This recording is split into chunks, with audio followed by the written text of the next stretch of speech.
भगवान कृष्ण से बहुत ज़्यादा प्यार करते हैं।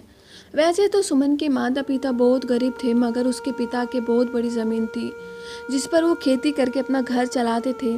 सुमन की एक छोटी बहन थी और एक छोटा भाई भी था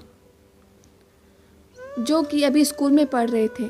सुमन 12वीं क्लास पास करके छोड़ दी थी क्योंकि उसके माता पिता सुबह सुबह खेतों में चले जाते और घर पर इतना काम रहता था और छोटे बच्चे थे, उनको तैयार करके स्कूल भी भेजना होता था और घर आने पर सुमन को संभालना पड़ता था। खैर, घर संभालना तो एक बहाना था। दरअसल असल में सुमन इतना सुंदर थी कि उसके माता पिता को हमेशा डर सताता रहता था कि उसकी लड़की किसी गलत लड़के के चक्कर में ना फंस जाए। इसलिए सुमन का स्कूल उसके माता पिता छुड़वा दिए थे, जबकि उसका पढ़ने का बहुत मन था। लेकिन उस बेचारी ने अपने घर वालों की खुशी के लिए अपना पढ़ाई भी छोड़ दी। अब समय बीतने लगा। एक दिन सुमन ने अपने माता पिता खेतों में खाना देने जा रही थी, तभी सामने से बाइक पर शुभम नाम का एक स्मार्ट लड़का निकल रहा था। लड़के को देखकर सुमन के दिल में एक हलचल सी हो गई। शुभम ने भी सुमन को देखा तो वो भी देखते ही रह गया।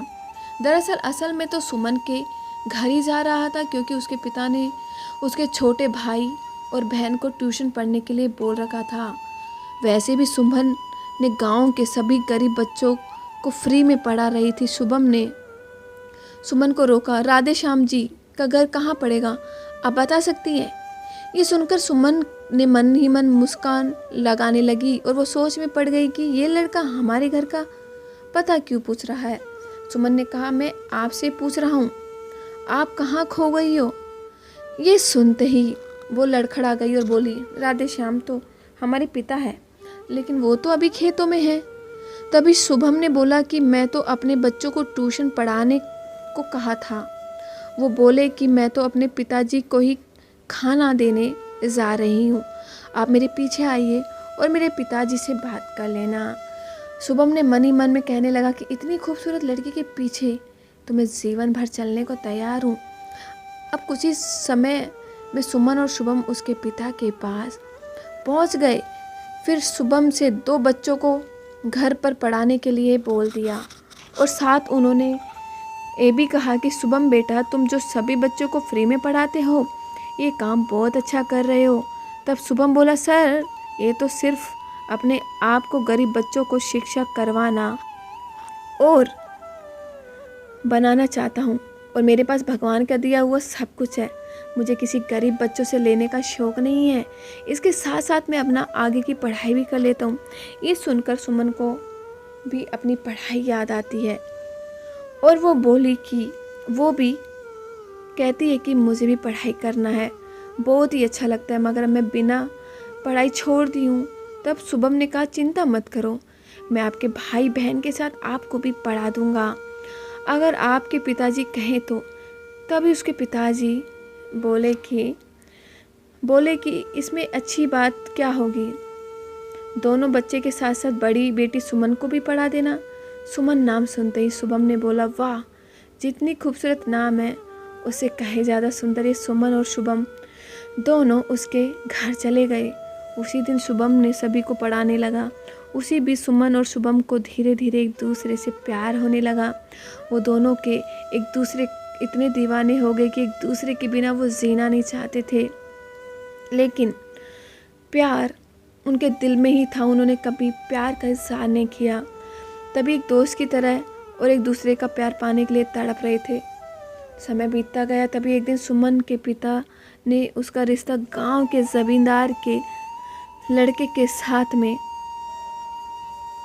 तय कर दिया गया था और ये बात वो घर पर सुमन को बताने आए थे। लेकिन उसी समय शुभम ने भी सुमन का हाथ पकड़कर इजहार कर दिया। ये बात सुनते ही सुमन शुभम के गले से लिपट गई और उससे कहने लगी कि वो शुभम बाबू का प्यार इजहार करने में इतनी लेट कर दी। क्या तुम्हें पता है मैं तुम्हारे प्यार में कितना तड़प रही थी?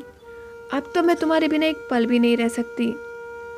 शुभम को नहीं पता था कि बाहर खड़े उसके पिता उसके सारी बातें सुन रहे हैं और उन्हें एक दूसरे के गले लगते हुए भी देख रहे हैं। और ये बात देखते हुए वो बहुत दुखी हुए और बिना कुछ कहे वहाँ से चले गए। अब सुमन के पिता राधे श्याम जी को बहुत ही बुरा लग रहा था, क्योंकि उन्हें बिल्कुल भी विश्वास नहीं हो रहा था कि उसकी बेटी ऐसा कुछ गलत काम करेगी। जब रात हो चुकी थी तो राधे श्याम जी ने अपने घर में ये बात सभी को बता दिए और सुमन की सगाई गांव के जमींदार के बेटे से शादी भी तय हो चुकी थी और अगले महीने इसकी सगाई होगी और मैं गांव वालों के सामने ज़मींदार को ज़ुबान दे चुका हूँ। ये सुनते ही सुमन को ज़ोर से झटका लगा और उसकी आंखों से टप टप आंसू निकलने लगे। तब उसकी माँ बोली कि इतनी जल्दी क्या है, और जवान देने से पहले कम से कम एक बार अपनी बेटी से पूछ तो लो।